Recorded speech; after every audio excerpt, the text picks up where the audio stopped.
Breaker Broke 23. In today's video, I'm going to show you how to hook up Amazon's top-selling Bluetooth receiver to any home stereo in under 2 minutes. We've unboxed the unit. We have the AC wall adapter. We have the Logitech Bluetooth unit itself and the hookup cable for audio, which is 3.5 millimeter stereo out to RCA out. So let's hook it up. Okay, this part of the process is pretty easy to do. What we're going to do is look for two things. We're going to look for an audio input. On this receiver, we have auxiliary input, which is what we're going to use. If your auxiliaries are already used, you can use a tape input, a VCR input, a CD player input. Anything that's input other than phono will not work.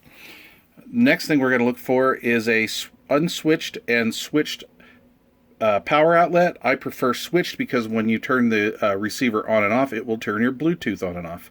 I'd like to start with audio inputs first, so I've hooked the audio connector between the Logitech and the auxiliary input of the receiver. Next, we're going to do power.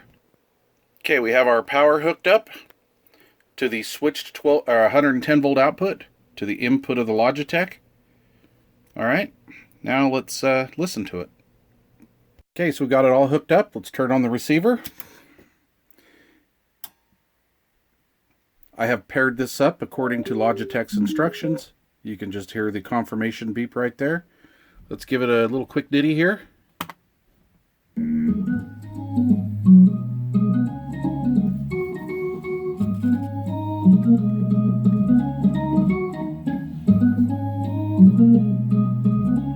There you go.